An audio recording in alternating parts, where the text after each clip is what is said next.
guess since we're over there, I don't know what you can do.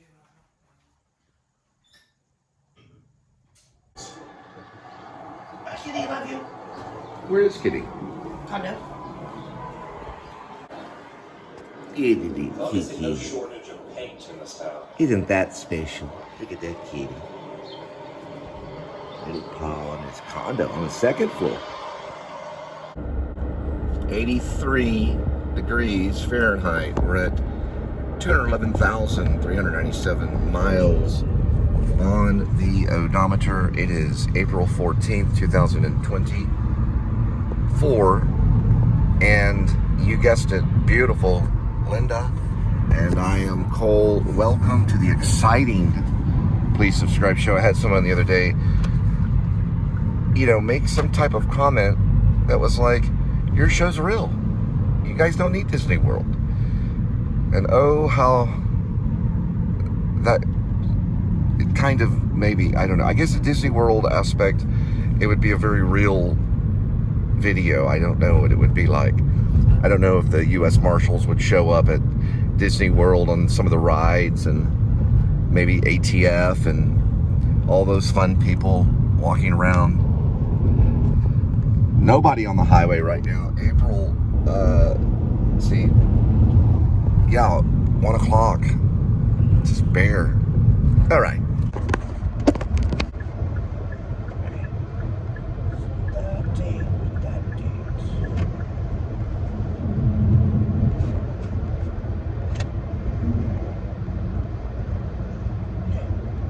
So I started there, and then I worked there. So I went up once, and I decided to go back there. Then there. Currently moved, which is, I do remember that. Except for the finger situation. That was transportation. I should making kind of like, I guess that's like Velvet Underground drawings on your face. I couldn't come up with anything else, sorry. Listen to Lou Reed. The song, I'm waiting for the man. $26 in my hand. Up to Lexington 125. Ever felt so dirty and alive? Waiting for my man. Cormac McCarthy, who has passed away this last year, New Mexico, he had an institution that he worked for creative writers and people. I'm reading a section where Moss goes back, gets the cab driver, he gets the $500, rips it in half, gives it to the cab driver. He says, I need you to do this for me, don't go driving off. And he goes, he gets another case that probably was the money that he split up. So he got some of the money and put it in another case. The other money he kept in that case and found the receiver that was connected to, the transponder could find the receiver. The second time after he leaves and he comes back on the border and he does this stuff again, you don't buy it. It's hard to buy, because unless there's some mysterious way that they're able to track the money, or that the mafioso guy, Anton Sugar, was able to trace the money, it's hard to buy. He would have counted all the money at that point, even if it was $1 million. The guy's been shooting at him with a silenced shotgun for, all over half of Texas.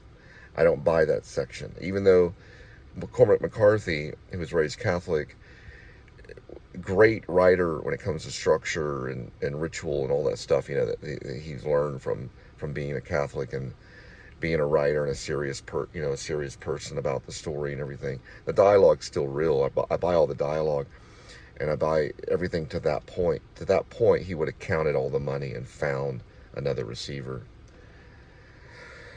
I'm reading it right now, but what's interesting, before he describes what Llewellyn Moss does, or Llewellyn Moss, what he does, he describes what the sheriff does. And it's just this like ritual activity, very ritualistic, very ritualistic. So the sheriff is just like looking at the paper, drinking some coffee, sitting down, getting a shotgun, moving a shotgun over here. All those actions are just menial, but it mirrors the actions of what Moss does in the next scene when he takes the $500 and rips it. He has a little scene. So he's using like a transition of rhythm with the sheriff's actions. It almost like slowly dissolves into the actions of Moss. And there's never a break. So you're just reading and boom, you go right into Moss's, right from the sheriff. There's no chapter section. There's none of that at all. There's no quotes over the dialogue. He never used that. He just likes to bleed it all through like it's one long thread. It's still good though. I'm still reading it. But I just don't buy the fact that he... Well, okay, here's the thing.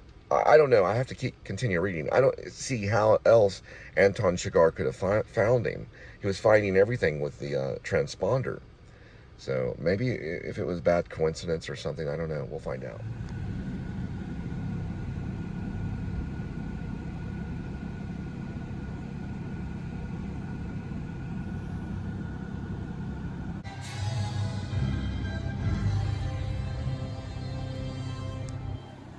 I don't see where it says. There's a, I'm trying to see where it says Walmart. I don't see it anywhere. You can tell it's a Walmart, but there's the flags. Oh yeah, there's the sign. They only have a symbol for Walmart. Just the symbol only. That's weird.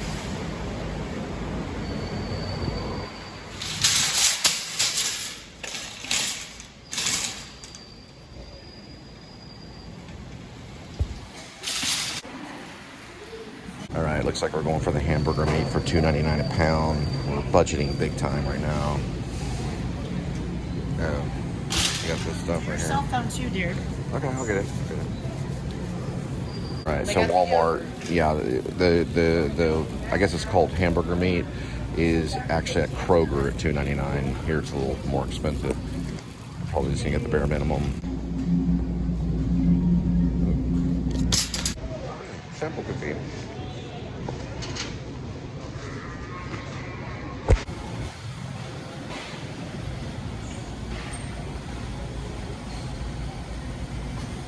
Alright, so you can collect them all right here.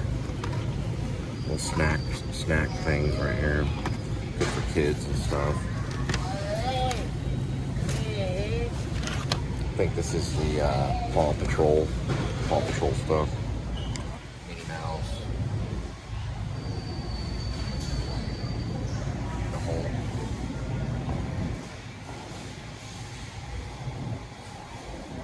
Buzz Lightyear.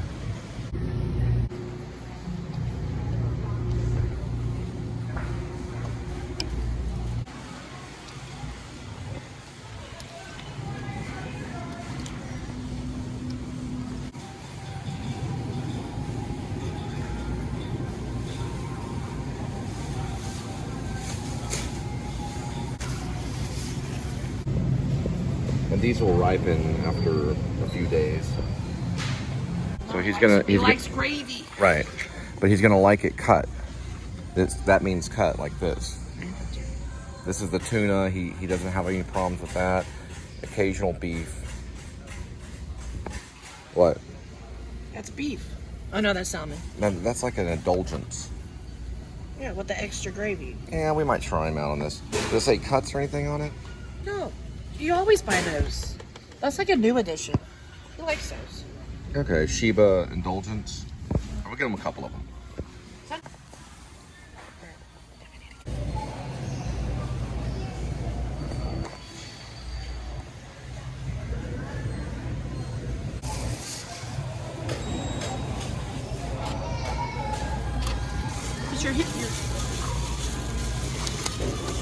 All right, so one time when we got the Snap card a long time ago, we had like a great amount on it. Well, not like a great amount, but enough. We had to run it through 3 times just to get it to go through. That's what was crazy. This time I ran it through 4 times. Just some places are not as equipped as others. So I guess you have to check with your local Walmart manager and find out. That's a Walmart right there.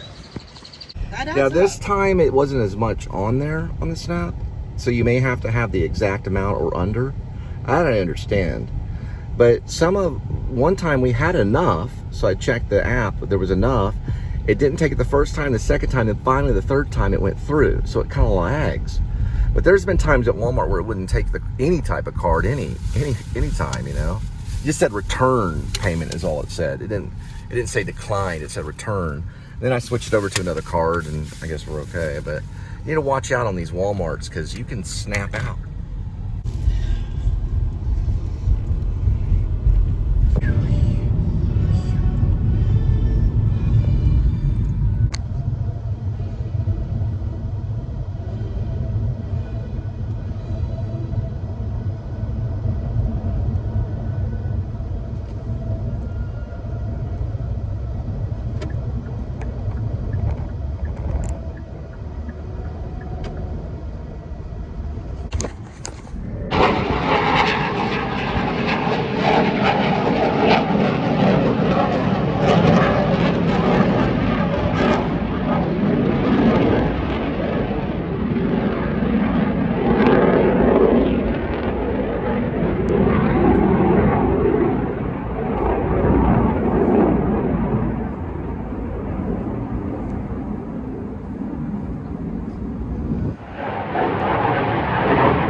Let's see.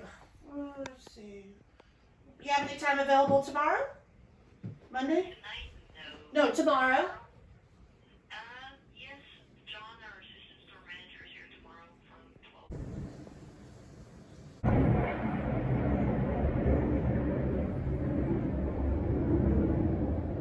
Please, please, please, please, please, please.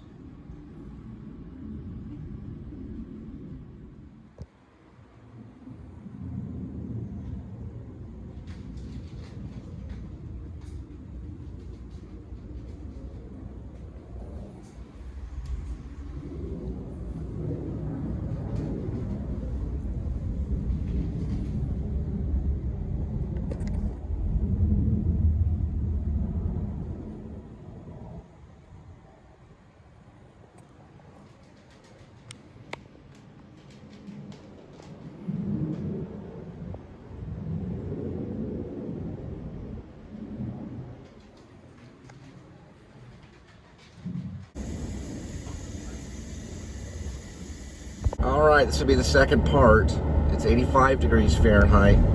We're at 211,409 miles on the odometer. It is April 14th of 2024.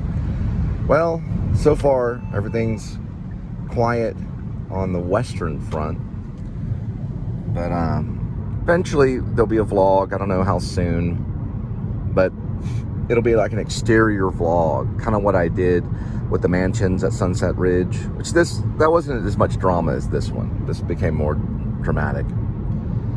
You know, it's amazing how police are always involved in like all the aspects of a lot of things. Like if you eventually get up to the point where you're on a film set and it's a big deal, then there's going to be either hired armed guards or police or something to control traffic somewhere along the picture. Michael Bay films Michael Mann, even all the way down to when Sam Shepard was working. But they seem to kind of be a little impatient or something, because then all of a sudden, you know, you're like, okay. And you know, if you put on YouTube, I put on German in Venice today, he's been following these stringers, these professional stringers, and they follow all of this dramatics. So they got police scanners and stuff. But he's kind of got a hidden manifesto. That's just German in Venice. Now, he doesn't have a police scanner to my knowledge. Whether he gets one, I don't know. He doesn't have like one of those microphones that says on scene, whatever. I don't think the on scene guys do either, but A.D.W.C, NBC, CBS, whatever, CNN. But he's just a guy with one of these things.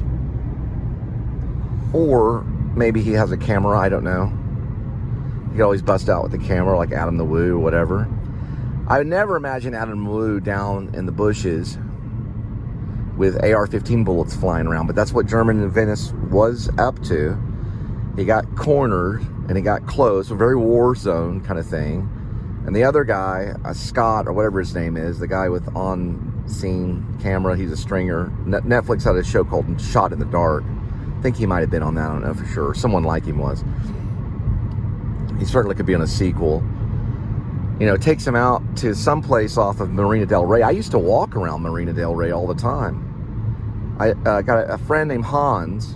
I don't know where he went. I don't know if he went back to Germany, but he did some of my demo work when I was trying to get involved in Hollywood studios and into 20th Century Fox and MGM and Touchstone and all the great stuff that was going on, Disney and everything.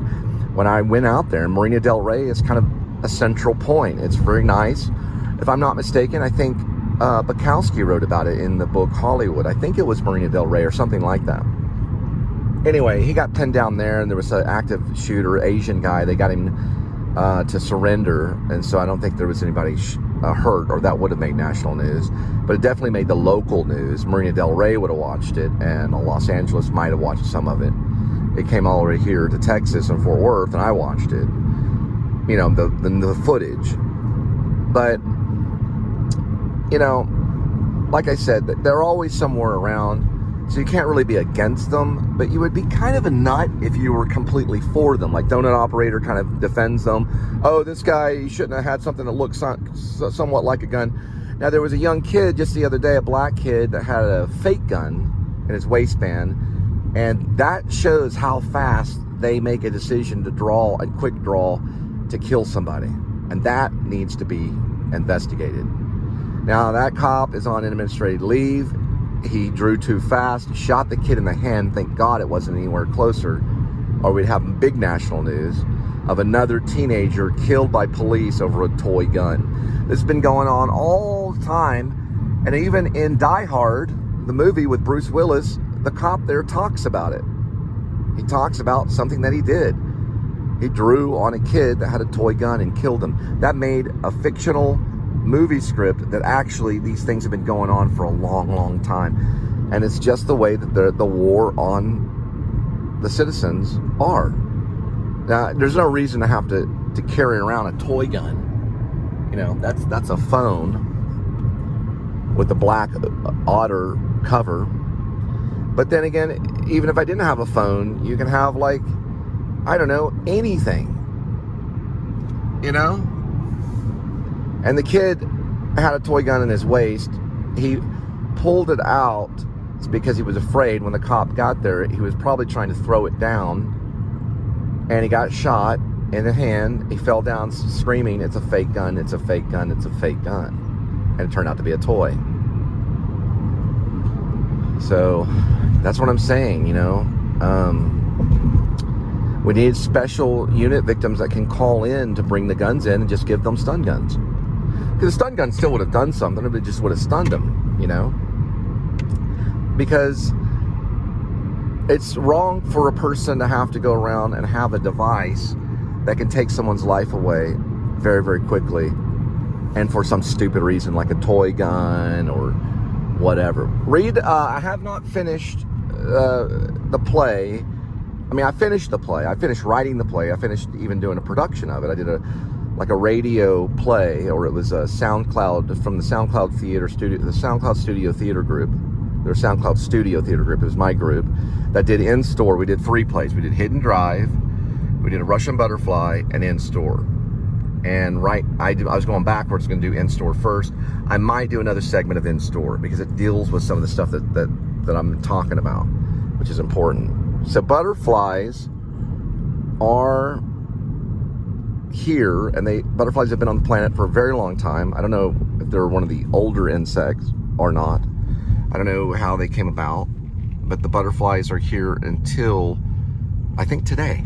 I don't know where they're going. I don't know if they're going to ship the butterflies somewhere else, or if it's in some kind of special tropical room. But this is going on at Botanic Gardens, which we're approaching coming up here.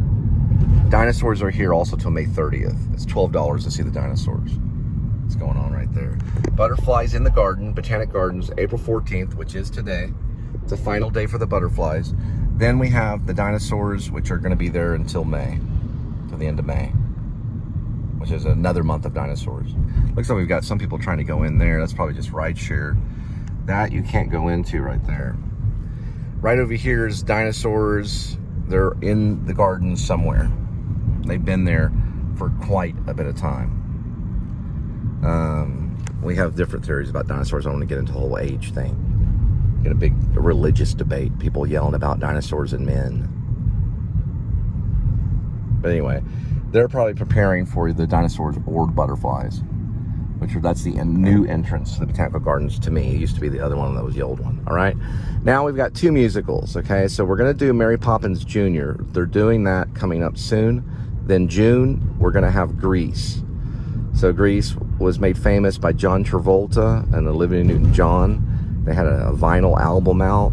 They had a VHS. You could get a VHS copy. They eventually went digital. But yeah, Grease, which is going on in June. Now this is the musicals. I didn't even know what was going on. Must be coming from Broadway. And they're going to be doing it at the House of Tomorrow, also called Casa Mañana.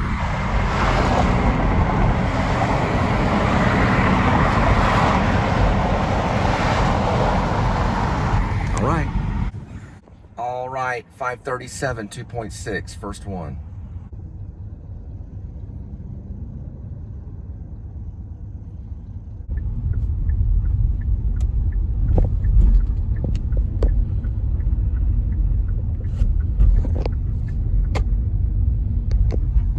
So I'll try to get a little 10-minute or 20-minute version of this third section of Act 1 of In Store.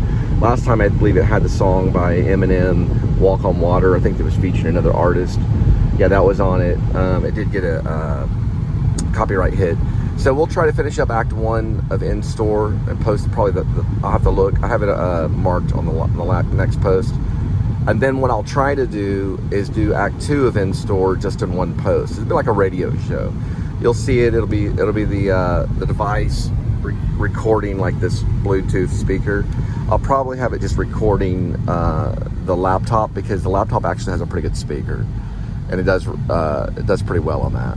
So because that speaker's a little loud, it's a little Bluetooth speaker. It's not too loud. It's just like I have to control the volume on it, because not everybody got up to the mic, which I told everybody to lean forward to the mic, and some people did. Some people's voices just didn't carry, but you get most of it.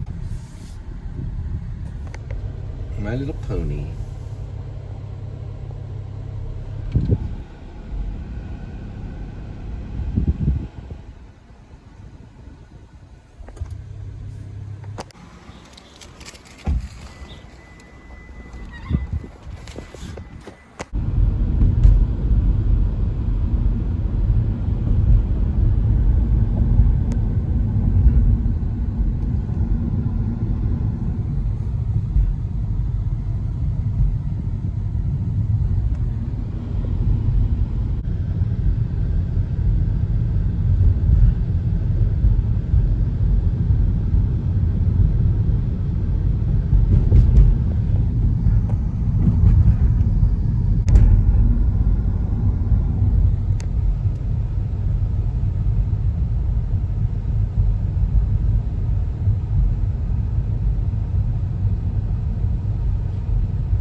.605.9, 4.4.